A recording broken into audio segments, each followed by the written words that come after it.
Guys, welcome back to my channel. I'm Jay. If you're new to my channel, welcome, and if you've been here before, thank you for sticking around. I know it's been a while since I've been here, and that's because I've been busy. I've been moving, I've been doing some construction, I've been fixing, I've been working on my new shop and just making some changes, so it took me some time, but I am back. And today's video, I wanted to address some things that I've done with my Runaway Venturist here. Some of those things would be things that I've done that I love, and some things that I'm like about, and then you have those things that I'm not too crazy about, maybe I'm gonna change or fix, as well as some things that I've already addressed. So let's get started with what I have here. My 2024 Runaway Venturist. This camper, first let's start with that. This has been an amazing camper. I just did a cross-country trip to Montana, and it was an amazing experience having this camper as my overland setup. It pulled good, it handled well. It does have the 35s that made it probably a little bit less bumpier, but with the independent suspension and the max coupler over here, it was just the perfect feel. It didn't wear me out as I was driving trying to pull this thing, and I'm very happy that I went with this brand as my overland build. In the front here, you're gonna notice I have a Tractor Supply cargo box. Another great pick, I would say, because it's not metal, so therefore it's not steel, it wouldn't rust, and not aluminum, so it wouldn't bend, ding, or dent as easily. It is, I believe they call roto molded plastic. It's nice, thick, heavy duty, but the downfall to it is that if you leave it closed for too long out in the sun and the elements, for some reason it creates some sort of smell, which is not too pleasant. It's kind of stinky. So every once in a while I do have to open it up and air it out. And you know, it's just like that. Maybe I eventually would probably drill a hole with a screen mesh and vent it out, so that way it gets a little air in there. But other than that, it works perfectly with the my little storage containers there and my water jugs. On this side, you'll notice that I do have my fuel containers. They're 2.5 gallons each, roto packs, and I use it for fuel. Now, yes, black is for water, I know that, but you know, I'm glad, because on my long distance trip, when I needed to bring extra fuel just in case I was up somewhere where there's no gas stations, or when I needed fuel for my generator, I had these. And bringing 5 gallons of extra fuel along on your trip is definitely always a plus. The downfall with this is sitting out in the sun. You want to, I don't know if you heard that, but let's try this one. So if you heard that, you'll notice that, you know, the sun creates a pressure in there. So you do have to let out the pressure every once in a while if you don't want these things to bubble out. Other than that, as long as you attentive to that, this turned out to be a great idea for me. The other thing I have up here is my 8-gallon pressurized Sanhema water tank. This is one of those things that I'm like about, because while it does come in handy, having and bringing along, and it just sits there well the way I mounted it on top of the cargo box, I realized, especially on this long distance trip, that I really just don't need it. This is 4 gallons, that's 4 gallons, this is 8, that's 16 gallons. But what I noticed was just bringing these along, using my shower properly, it was more than enough water. Yes, it's good to have extra in case I'm staying out a super long time, but it's either one or the other. The downfall to having these, as opposed to these that are wide mouth lids, is that on these, the lid is, or the fill point here is not wide mouth. So my water pump on my hot water heater doesn't fit in here. So I have to literally connect the hose and then fill these anyway. So you can do one or the other, but if you do this, then you're gonna have to have something like a small bucket or something to put your water in, so that way you can use the hot water heater to be able to take your showers. So that's one of those things. Working our way this way, my propane tank. There's not much to say about it other than the size. This is what I got through Runaway, and I think it's the perfect size, more than enough. But where I mounted it, we'll talk about where I mounted it. I mounted it here in the front as opposed to how Runaway mounts it. Runaway likes to mount theirs right here at the back.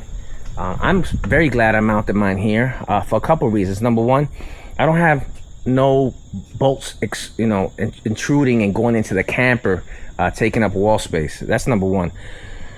Number two, when I was using my Bronco, having the propane so close to the front and having the kitchen in the back of my Bronco was very convenient. Being able to just connect my stove right here to the front and not having to move anything. So that was convenient there. But also, since I did come up with the Fender extenders here, being able to cook from there to there, running the propane hose or the propane line that way also worked out. So I'm glad I did that. That's another plus that I'm glad I did. On the downside to this, I did powder coated black. Again, I was just trying to keep a color theme. No, it's not illegal, not here in Virginia anyway. I've had people question me about it being illegal, or people make comments about it. It's not illegal to powder coat your propane tank. It is advisable that when you do powder coat or paint them in a dark color, they tend to get hotter. There is a heat limit that these things can take before they explode. And I want to say somewhere above 150 degrees. We'll never get to those temps. This will never get to that temp. But before it even blows up, it'll blow a seal. So there's a lot that you got to get through before this becomes an actual danger. Don't quote me on that, but I've done my research. I'm the type of guy that does research before I do crazy things. So, but anyway, having it powder coated black, while it does look good,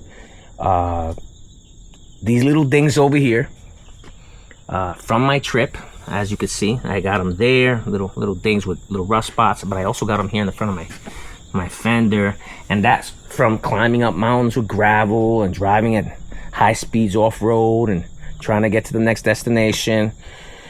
So that's something that's gonna have to get serviced. It's gonna have to get maintained, and it's gonna cost me more money, more time. So that's the downfall to the extra work I put into the propane tank. Now we'll get over here to the awning. This awning is by Open Road. Turned out to be probably the best awning I've ever owned. Why? Because it was a little bit more affordable than your typical awning when I bought it anyway. But it's also black. I like the color black. I think it kind of it goes well with anything you put it against. Obviously, right? It's black, so it kind of, if you may, outlines any other color and makes other colors pop. But also, it has these lights. And when I first got it, I was a little bit, doubtful that these lights would actually work for me, because when I installed this, I did it during the day and I plugged it in. I was like, I don't know if that's bright enough. Turns out that it was bright enough, and it changes colors. It goes from white to amber to a mixture of both, and very convenient. I did have people question or make comments that, hey, they're nice, but I heard you really can't use them with the poles are up. Yes, you can. What I do is, the poles normally sit right here, and what I like to do is I put the pole to the side and then I strap it so the pole's on the side. So yes, you can use it. You don't have to bring the poles down. So yeah, that awning was very amazing. Now the downside that I didn't like, this is definitely a downside to this awning, and if you're not a person that drives long distance road trips or does long distance drives and high winds, you don't have to worry about this. But for me, the one thing I didn't like about this awning was, if you can see it right there, the bracket. This bracket is actually from OVS. I had to change it because if you've watched previous videos, then you would have seen me mention how my awning was tilting up. It was tilting up because my brackets were bent due to high winds, whether it was high winds while I was set up somewhere or while I was driving, I don't know, but the brackets didn't hold up. So I went with these OVS brackets. A couple of buddies of mine, Patrick and Brian, they had told me that this would be the better bracket to go with. That's what I went with, and that's what worked out. Double the thickness, and made everything just perfect from there on. I noticed that there's still a little bit. Let me see if we can see it. There's still a little bit of an angle. It's weird to these brackets. Don't know why it's like that, but what it did was it still. I leveled my camper, and when I put it up, I noticed that the awning was still a little bit tilted up. I wasn't too crazy about that. I think they do that for drainage purposes when it's raining, so it can kind of like go up away from you and then back, and fine, but it kept these legs from actually reaching. These things right here were actually struggling to touch the floor. So what I did was I took a couple washers. Let me see, can we see it? I don't know if you can see it back there. We'll see if we can see it. But I took a couple washers and I shimmied it so it kind of angles down. I got it leveled. Everything's working perfect. Still a great awning. So that was on the plus side over there. The Fender extenders. This has got to be by far one of my best ideas. Again, I made these because I saw people with this camper or similar campers use these fenders as a cooktop. And I was like, man, how good it would be if that fender was that much wider. So of course we created these fender extenders that turned out to be such a great idea. Again, not only because I can cook from there, but I can also eat. I put a high chair, sit down right here, and I have a table. Just turned out perfect. To my surprise, I wound up using this more than I thought I ever would on my trip. I actually used it at every stop. I didn't even cook at the back of my Bronco. So it turned out to be better. And if you notice on this side, I have another one.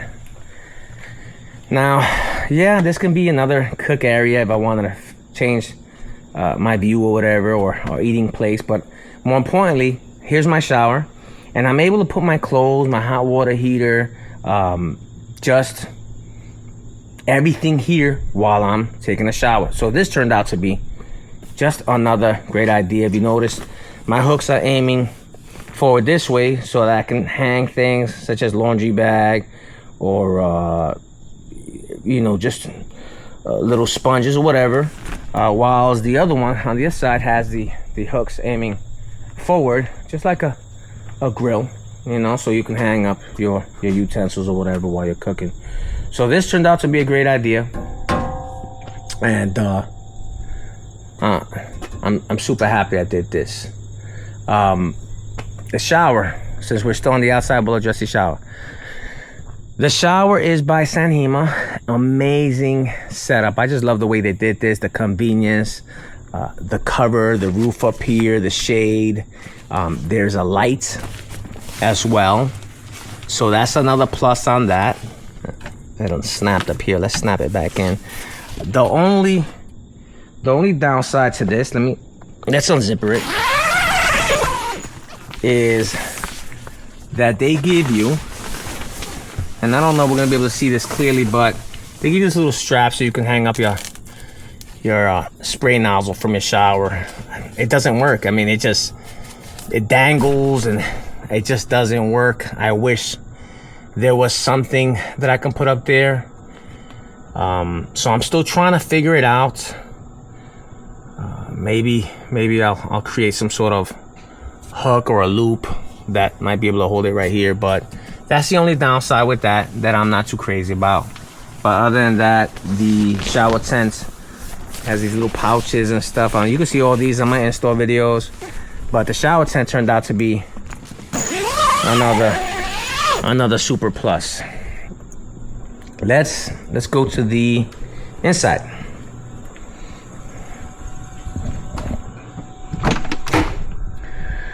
So on the inside, we have my cabinets. We have this my 11 inches of memory foam.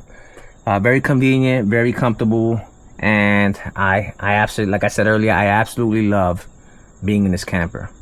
On this side we have my TV with the swivel, and what I noticed with the TV when I'm driving is it would swivel out. No matter how tight I would tighten it, it would just hang. It'd be over here hanging on the swivel mount, banging around. And so what I did to resolve that issue was I put these bungees, put one from the back and one in the front, so that way it keeps it in place. Now, because I do have an AC unit back there, what I do is when I'm ready to set up camp, I take the bungees out and swivel it out, and this AC, ice cold, love it. So I know that, I want to say Runaway just came out with a new model AC unit for these campers with a remote control. I know a lot of people have been complaining about that. I can see how a remote control could be handy if you're in bed and you want to make some last minute changes. It doesn't really bother me, but I understand. And the cabinets. Now, the cabinets was done by a gentleman that, you know, he not a bad guy. You know, I met him and we're cool for a minute, and I had him do these things for me.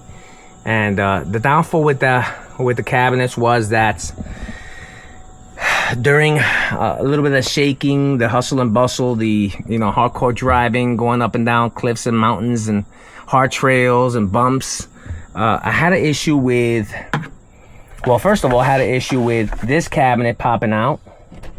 And it would, you know, especially when I hit the brakes, it would, even though it has like a stop, it would pop out, and it did it so much to a point where the cabinet just, the drawer fell apart. I had him fix it, but it took me so many tries calling him, texting him, and I hate texting, I'm not a texter, to get in touch with him, that it was a little stressful. But finally, after some extra push on my end, he finally came back out and fixed it. I don't think I'd hire him again. Nice guy, but I shouldn't have to go crazy trying to reach you when I paid you some good money to do something for me. On this end, I had another issue where this whole face right here, again, did a great job. Is, you know, just, you know, I'm very particular with you know, handling business. You should always do business the right way and stick by your product, right? But this whole face popped off. I'm not blaming this on him. Again, rough terrain. I'm just not crazy about the customer service. But this whole thing came off. I wound up having, after trying to contact him and never getting a reply, I wound up taking it apart myself, removing all the little nails and re-gluing it, re-nailing it, and everything worked out perfect. I just don't think he used enough glue, but that's okay. Other than that, he did do a great job. But maybe in the future, if I had to do it, I would just do something like this myself. Might not come out as nice as he did it, because he does it every day, but I'm a handyman. I can figure something out, right? The other thing I did that I'm loving is my fireplace. Just a nice ambiance. You don't have to use the heat. But I didn't bring my diesel heat on my last trip, and it got freezing cold at night up there in the mountains. And having this really did save me at night, because it kept me nice and warm. I can go from low to medium to high on heat. It worked perfect. But still, on your, you know, on those times when you don't have a diesel, a gas generator, you just bring your electric generator. I have to bring my diesel heater, which also works great. I did add a phone charger / watch charger here, which was another great idea, because I don't have to get back to my car and try to plug in my phone or my watch. Same thing goes to the generator. So, you know, a couple things here and there I don't want to address, because that's not what this video is about. This is about things I've done and would do different. I will say one thing I would do different about this is maybe secure the cabinet down. Now, this cabinet never moves, okay? But when I was driving through the hard terrain and, you know, getting a lot of bouncing, it did slide this cabinet, because it's not bolted down, it's just there, and it did slide it forward. So I had to take all the stuff off and get in there and push it all back in. Not a big deal, but maybe I would have secured it just a little bit more. It doesn't typically move, only when you're going through some rough terrain. So so maybe that's something I would have done different. Another thing that I added was this, it's like a U-Haul box support bar where you'll be moving, you kind of hold the boxes in place in the truck or something, so they don't move. Well, because this incident over here, I wanted to have something to hold my drawers in place, so I got this. I put some of these noodles, some pool noodles on it, and I tightened it right in front of my cabinets, and that was a great idea. So don't know if I would do anything different inside this camper, just because everything's just perfect. The lighting, I have some amber lighting, some white lighting, and everything it's just perfect for me. So I don't know if I do anything different with the inside. I don't know. I mean, everything, the space, the drawers, everything just turned out to be good. So I do want to mention though, that the Bronco is gone. I love the Bronco. It wasn't because the Bronco's a bad vehicle. The Bronco made it to Montana and back, and some serious abuse. I mean, when I came back, that Bronco needed a complete makeover as far as wash and clean and detail. And but it did what it did. I had to let go of the Bronco because I was moving and I was, making some changes, and I needed a truck. So let me introduce to you my new 2025 Ford F-250 Super Duty high output. There are plans, guys. There are plans. I'm not gonna get rid of my Runaway. I love this Runaway. This Runaway will be in more videos, I promise you that. But as I was taking my trip,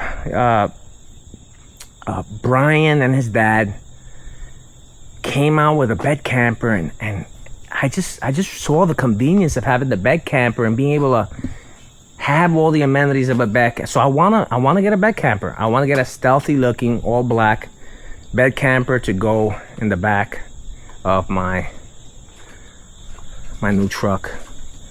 Don't know when that's gonna happen. Some of my property back there. I don't know when that's gonna happen, but it's gonna happen.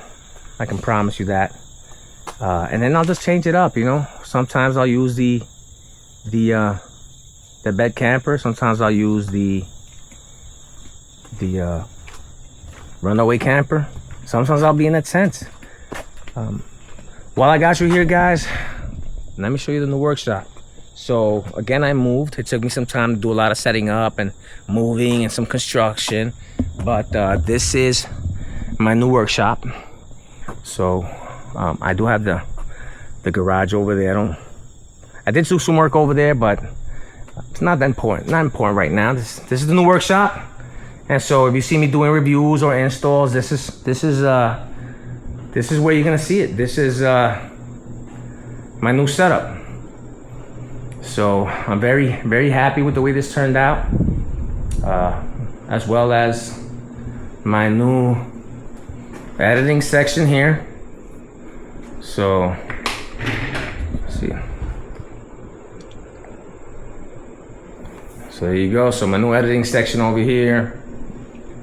But this is the workshop. Some camping supply there, some parts, some equipment, as well as over here on this side. Guys, this video was, I guess in a lot of ways, my way of saying I'm back. I wanted to start subtle, right? Tell you it's been almost a year. I think it's been 11 months since I bought this camper, so I wanted to give you an update. Still 2 thumbs up on the camper. Minimal changes needed, but I'm loving it. And thank you guys for sticking with me through this video. If you like the video, please like, share, subscribe. Leave a comment. Let me know what you think, what you think I should do different. Hey, I might just do it. For now, thank you for watching. Catch you next time.